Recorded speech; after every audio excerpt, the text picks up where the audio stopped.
The docking bay of the trade station Halcyon's Rest echoed with the clangs of metal boots and the hiss of plasma exhaust.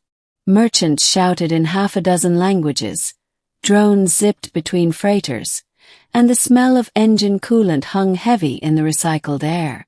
Eli Mercer leaned against a workbench in Bay 47, wiping grease off his hands. He wasn't a soldier, a pilot, or even much of an adventurer.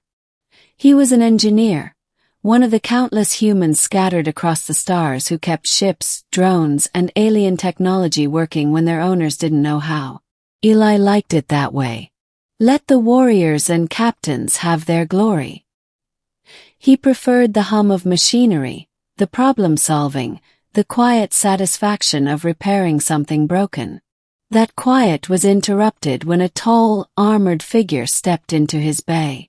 The figure's armor was unlike anything Eli had seen up close. A deep violet sheen with silver fractal inlays that shimmered like starlight, scarred from battle but still majestic. The helmet concealed the face entirely, glowing faintly at the visor. She carried herself with authority, each step a declaration. "Are you Mercer, human engineer?" a distorted but feminine voice asked. "That's me," Eli replied, crossing his arms. "Depends what's broken." The armored woman extended an arm. A section of the forearm plating was warped and cracked, exposing faintly glowing conduits beneath. "This," Eli frowned. "That doesn't look like standard issue tech. You sure you want me tinkering with it?" "You were recommended," she said simply. "You repair what others cannot." Eli blinked. He wasn't sure who had recommended him to a warrior in armor that looked like it came from the core worlds, or beyond. But business was business. "All right," he said. "Pop the armor off, let's have a look." The figure hesitated. Her posture stiffened. Then, with a low hiss, the gauntlet separated from her arm, revealing pale skin marked with faint luminescent lines that pulsed like living circuitry. Eli caught himself staring. "Don't gawk, human," she snapped, placing the gauntlet on the bench. Right, Eli muttered, gathering his tools. "Let's see what's chewing up this conduit." The beginning, sparks and secrets. As Eli worked, he couldn't help sneaking glances at her. Without the helmet, her features were striking, sharp, proud, alien yet undeniably beautiful. Her eyes glowed faintly gold, scanning every movement of his hands with suspicion. "So," Eli said, trying to break the silence, "you see combat often? This plating's been hit with something nasty." "Frequently," she replied flatly. "Must have been a hell of a fight." She didn't answer. Eli focused on the repair, piecing together the delicate lattice of alien circuitry. Whoever had designed this armor didn't think like humans. Its systems were semi-organic, almost alive, responding to his tools as though they had instincts. Finally, he managed to stabilize the conduit. The gauntlet hummed softly, its glow returning to normal. "There," Eli said, handing it back. "Good as new. Though I'll admit I've never seen tech like this. Who makes this kind of armor, anyway?" The alien woman slid the gauntlet back on, flexing her fingers. For a moment, her expression softened, almost approving. Then she put her helmet back on. "It is not important," she said. Eli shrugged. "Fair enough. That'll be 500 credits." Instead of bargaining, she transferred the credits instantly. Most clients argued, but she didn't even blink. Before leaving, she paused. "You are efficient, human. I may return." And then she was gone. The middle whispers of war. Over the next week, Eli saw her again. And again. Each time, she brought another piece of her armor. Sometimes a cracked chest plate, sometimes a damaged servo, sometimes a corrupted data relay. Each time Eli repaired it, and each time she paid without question. He learned little about her. She gave her name as Cyrillin, but nothing more. She never spoke of her origins, her people, or her battles. But Eli noticed things.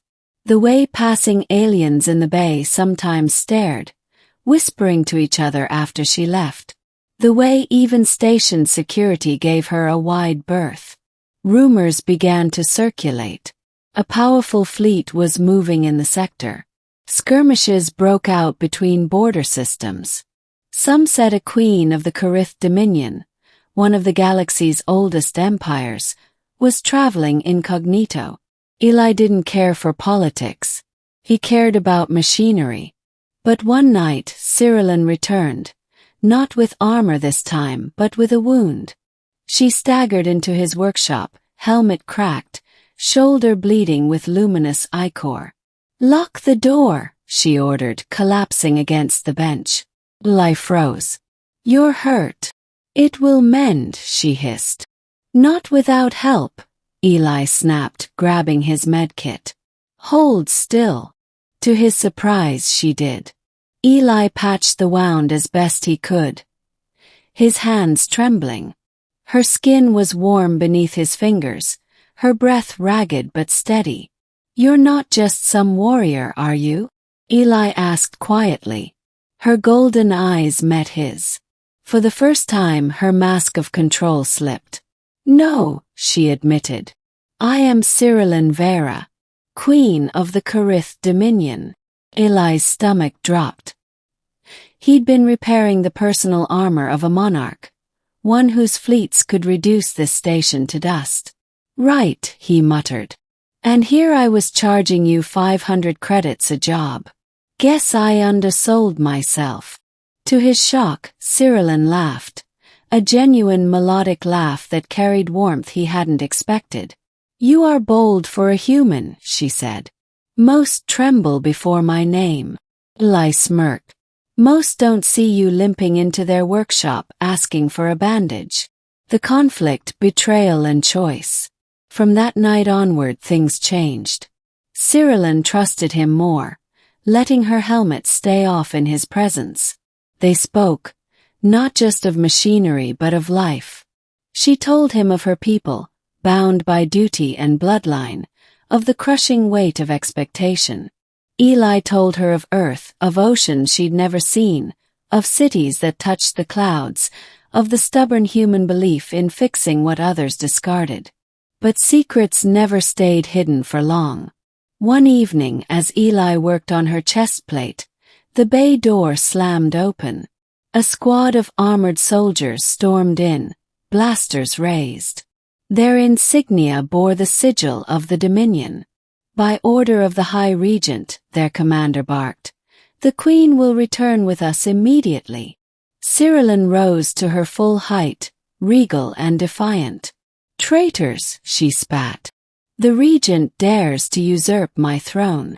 The soldiers advanced. Eli's heart pounded. He wasn't a fighter. He had no weapon, no training. But Cyrillin was outnumbered, weakened by her wound. He grabbed the nearest tool, a plasma cutter, and pointed it at the soldiers. "You'll have to go through me." The commander sneered. "A human engineer dares stand against the Dominion." "Yeah," Eli said, voice steady despite his fear. "Because she trusted me when she didn't have to. That's more than you've ever done." The soldiers opened fire. Cyrillin moved like lightning, her repaired armor absorbing blasts, her blade cutting arcs of light.